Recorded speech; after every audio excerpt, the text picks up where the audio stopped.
بسم اللہ الرحمن الرحیم نحمدہ ونصلی علی رسولہ الکریم۔ بھائیو، نماز کے مسائل چل رہے ہیں۔ نماز کے مفسدات یعنی وہ اعمال جن کے کرنے سے نماز ٹوٹ جاتی ہے، وہ کل 18 ہیں۔ 6 کل بیان ہو گئے تھے۔ ان کا مختصر خلاصہ یہ ہے کہ نماز میں کلام کرنا، نماز میں بات چیت کرنا، کوئی بھی جان بوجھ کے کوئی لفظ بول دے، جان بوجھ کے ہو، بھولے سے کوئی لفظ نکل جائے تو نماز ٹوٹ جاتی ہے۔ اسی طرح نماز میں سلام کر لینا کسی سے، السلام علیکم کہہ دیا، یہ سلام، یہ تسلیم، یہ کوئی ایسا لفظ بول دیا، اس سے بھی نماز ٹوٹ جاتی ہے۔ ایسی کسی کے سلام کا جواب دے دیا، کسی نے کہا السلام علیکم، اس نے وعلیکم السلام کہہ دیا، نماز ٹوٹ جائے گی۔ کسی کی چھینک پر کسی نے الحمدللہ کہا، اس نے جواب میں رحمک اللہ کہہ دیا، نماز ٹوٹ جائے گی۔ اسی طرح کسی بری خبر پر انا للہ و انا الیہ راجعون پڑھ دی، نماز ٹوٹ جائے گی۔ کسی اچھی خبر پر الحمدللہ کہہ دی، کوئی خبر سنی اس نے اور نماز کے دوران ہی کہہ دیا الحمدللہ، نماز ٹوٹ جائے گی۔ کسی عجیب خبر پر کہہ دیا سبحان اللہ، اس سے بھی نماز ٹوٹ جائے گی۔ درد یا رنج کی وجہ سے آہ یا اوہ یا اف کہہ دیا، اس سے بھی نماز ٹوٹ جائے گی، نماز ختم ہو جائے گی۔ اپنے امام کے علاوہ کسی دوسرے کو لقمہ دے دیا تو اس سے بھی نماز ٹوٹ جائے گی۔ اس کی تفصیل یہ کل آ چکی ہے ان 6 کی۔ 7ویں نمبر پر ہے قرآن پاک دیکھ کر پڑھنا، تو اس سے بھی نماز ٹوٹ جائے گی۔ یعنی جو قرآن پاک پڑھنا فرض ہے، نماز میں قرأت کرنا فرض ہے، تو لیکن جو یاد ہے وہ پڑھے۔ ایسا نہ ہو کہ اپنے پاس لکھ کے رکھ لے، کوئی صورت نہیں آتی، سورہ اخلاص یا کوئی صورت، اور دیکھ کر پڑھ رہا ہے تو اس سے نماز ٹوٹ جاتی ہے۔ تو قرآن پاک دیکھ کر نہیں پڑھ سکتے۔ بعض اوقات کوئی آیات لکھی ہوتی ہیں، صورتیں وغیرہ نا، سامنے دیوار میں لکھی ہوتی ہیں کوئی صورتیں، تو ان کو نماز کے دوران نہیں پڑھ سکتے دیکھ کر نا۔ نماز میں اگر کوئی صورتیں وغیرہ پڑھ لی جو سامنے دیکھ کر، تو نماز ٹوٹ جائے گی۔ اب کوئی سامنے تحریر وغیرہ ہو تو اس کو دیکھ کر نہ پڑھے، بلکہ نیچے بندہ دیکھے۔ ایسی قرآن پاک پڑھنے میں کوئی ایسی سخت غلطی کرنا جس سے معنی بدل جائیں تو اس سے بھی نماز ٹوٹ جاتی ہے۔ جیسے مثال کے طور پر سورہ فاتحہ ہے نا، کہ انعمت علیہم صراط الذین انعمت علیہم، اس کے معنی ہے اے اللہ ہمیں ان لوگوں کے راستے پر چلا جن پر تو نے انعامات کیے۔ اس کی جگہ کہہ دیا صراط الذین انعمت علیہم، اس کا معنی یہ ہے کہ ان لوگوں کے راستے پر چلا جن پر میں نے انعام کیے۔ اب صرف زبر اور پیش سے بہت ترجمہ بدل جاتا ہے، تو اس سے نماز ٹوٹ جائے گی۔ یعنی کوئی ایسی سخت غلطی کر دے جس سے معنی اور مفہوم بالکل بدل جائے، تو اس لیے بندہ کوشش یہ کرے کہ اپنی نماز نہ سنا لے۔ جو ہم صورتیں پڑھتے ہیں، نماز کسی حافظ کو، عالم کو اپنی نماز کی تصحیح کر۔ بہترین طریقہ تو یہ ہے کہ بندہ اللہ کے راستے میں نکلے، اللہ کے راستے میں چلا 4 مہینے لگا کے، جہاں اور بہت سارے فائدے ہیں وہاں سب سے بڑا فائدہ یہ ہے کہ بندے کی نماز ٹھیک ہو جاتی ہے، صورتیں ٹھیک ہو جاتی ہیں۔ تو وہاں تجوید ہوتی ہے نا، روزانہ تعلیم کا حلقہ لگتا ہے، اس میں تجوید ہوتی ہے، تو پھر ایک دوسرے کو صورتیں سناتے ہیں، سورہ فاتحہ سناتے ہیں، اور اسی طرح نماز ایک دوسرے کو سناتے ہیں، تو بہت ساری غلطیاں نکل آتی ہیں۔ یعنی جب جماعتوں میں ہم نکلتے ہیں تو بہت سارے بوڑھے بوڑھے آدمی جو ساری زندگی غلطی پڑھتے رہے، پھر ان کی غلطی سامنے آتی ہے، ہو میں تو ساری زندگی غلط۔ اب کئی ایسے بوڑھے ملے وہ نا رکوع میں بھی سبحان ربی الاعلیٰ ہی پڑھتے رہے، یعنی حالانکہ رکوع میں سبحان ربی العظیم، تو اس طرح بہت غلطیاں سامنے آتی ہیں۔ تو خدا نخواستہ ہم غلط پڑھ رہے ہیں، ہماری نماز ٹوٹ گئی اور ہم پڑھی جا رہے ہیں، تو اس لیے حدیث میں ہے نا کہ بندہ 60 سال تک نماز پڑھتا ہے ایک بھی قبول نہیں ہوتی، تو اس لیے نماز کو درست کرنا، تلفظ کے درست کرنا، کہ خدا نخواستہ قرآن پڑھنے میں ایسی غلطی کر لی جس سے معنی اور مفہوم بدل جائے، نماز ٹوٹ جاتی۔ ایسے عمل کثیر کرنا، عمل کثیر کہتے ہیں کہ دیکھنے والا یہ سمجھے کہ یہ بندہ نماز نہیں پڑھ رہا، یعنی ایسی حرکتیں کرتا، دونوں ہاتھ چھوڑ کے کھڑا ہے، یہ ادھر ادھر دیکھ رہا ہے، تو اس سے نماز ٹوٹ جاتی۔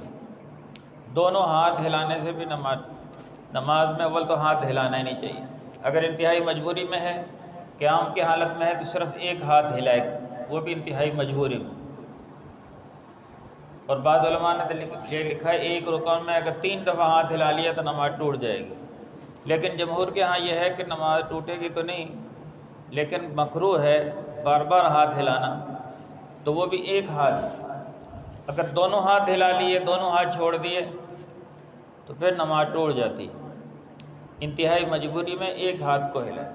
کئی لوگ وہ ٹوپی گر جاتی ہے تو دونوں ہاتھوں سے ٹوپی سیدھی کر رہے ہیں، سردیوں میں چادر لی ہوئی ہے، دونوں ہاتھوں سے چادر، تو اس طرح نماز ٹوٹ جاتی ہے۔ تو ایک ہاتھ کو استعمال کرے، وہ بھی انتہائی مجبوری میں۔ دونوں ہاتھوں کو استعمال کرنے سے نماز ٹوٹنے کا خطرہ ہے، تو نماز ٹوٹ جاتی، تو اس لیے ایک ہاتھ۔ تیسرے نمبر پر یعنی 10ویں نمبر پر کچھ کھانا یا پینا نماز کے دوران، تو اس سے نماز ٹوٹ جاتی ہے۔ کوئی بھی چیز کھا لی، باہر سے اٹھا کے، جب تل کا دانہ پڑا ہوا تھا جو اس پر نان کے اوپر لگتا ہے نا تل، باہر سے تل کے برابر بھی کوئی چیز اٹھا کر کھا لی تو اس سے نماز ٹوٹ جائے گی۔ البتہ دانتوں میں اٹکی ہوئی چیز تو اس میں تھوڑی سی تفصیل ہے، دانتوں میں کوئی چیز اٹکی ہوئی تھی اور وہ زبان وغیرہ سے نکل آئی، اب اس کو کھا لیا تو اس میں دیکھی جائے گی کہ وہ جو چیز کھائی ہے اس کی مقدار کتنی ہے۔ اگر وہ چنے کے برابر ہے یا چنے سے زیادہ ہے، وہ نکال کے کھا گیا تو نماز ٹوٹ جائے گی۔ تو اگر چنے سے کم ہے، چنا ہوتا ہے اس سے کم ہے، یعنی چھوٹے ذرات ہیں، وہ اگر منہ میں چلے گئے، دانتوں سے نکل کر منہ میں چلے گئے تو پھر نماز نہیں ٹوٹے گی۔ لیکن بہتر یہ ہوتا ہے کہ وہ بھی اس لیے کہا جاتا ہے نا بھی آدمی کلی کر لے، کھا پی کے آئے نا پہلے کلی کر لے، خلال کر لے، مسواک کر لے، کہ پہلے سے منہ صاف رہے، کوئی اٹکی ہوئی چیز نکل جائے۔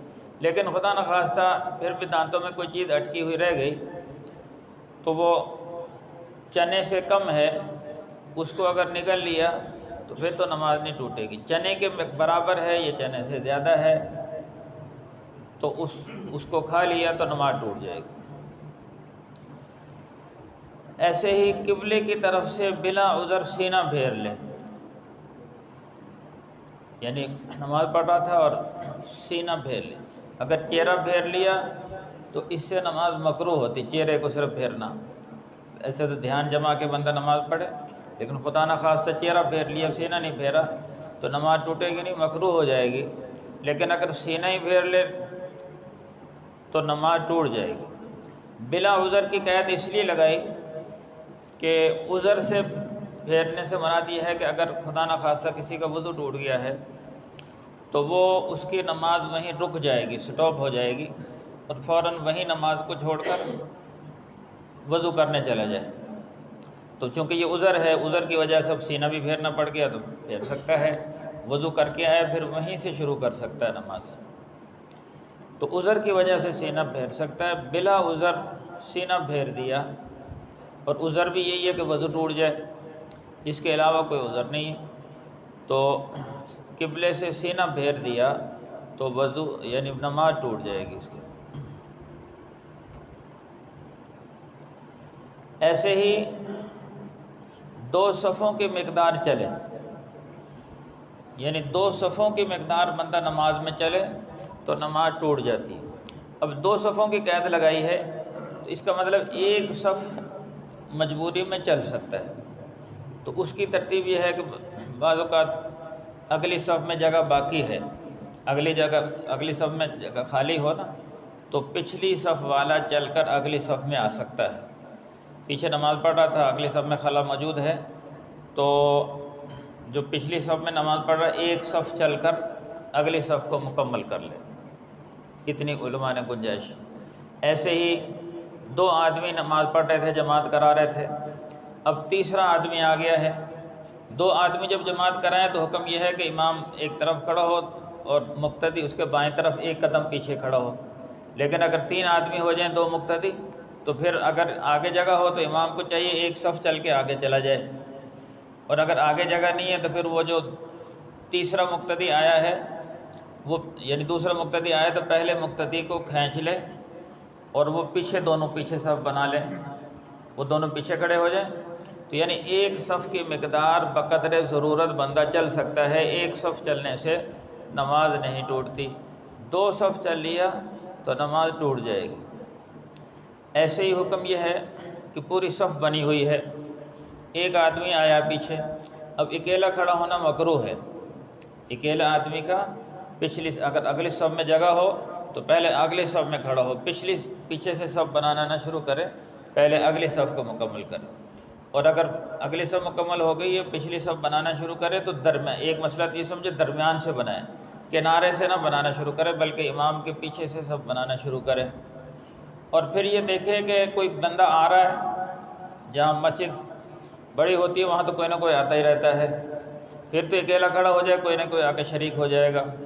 لیکن اگر کہیں ایسی جگہ ہے جہاں امید نہیں ہے کہ اب کوئی بندہ آئے گا تو اگلی صف مکمل ہے، پیچھے اکیلا بندہ ہے، اس کے لیے حکم یہ ہے کہ اگلی صف میں سے ایک بندہ کھینچ کے اپنے ساتھ کھڑا کر لے، لیکن اس شکل میں ہے کہ اگلے والے کو مسئلے کا پتہ ہو۔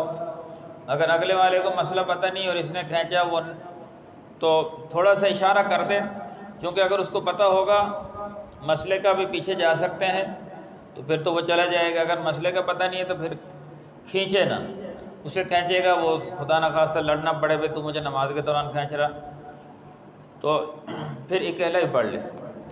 لیکن افضل یہی ہے کہ اکیلا نہ کھڑا ہو، کسی کو یا تو پیچھے سے کوئی بندہ آ جائے تو ٹھیک ہے، نہیں تو اگلی صف میں سے ایک بندہ لے کر دو آدمی کھڑے ہوں۔ ایسے ہی ناپاک جگہ پر سجدہ کرنا، اگر کسی نے ناپاک جگہ پر سجدہ کر لیا تو اس کی نماز ٹوٹ جائے گی۔ تو یہ تقریباً یعنی 13 بیان ہو گئے ہیں، بقیہ کچھ رہتے ہیں، سطر کھل جانا اور تو ان کی تفصیل انشاءاللہ کل بیان ہوگی۔ اللہ ملک الحمدللہ رب العالمین والعاقبۃ للمتقین والصلاة والسلام علی سید الانبیاء والمرسلین اللہم احسن عاقبتنا فی الامور کلها واجرنا من خزي الدنیا وعذاب الآخرہ اللہم وفقنا لما تحب وترضى من القول والعمل والفعل والنیة والہدى صلی اللہ تعالی علی خیر خلقہ محمد وآلہ واصحابہ اجمعین برحمتک یا ارحم الراحمین۔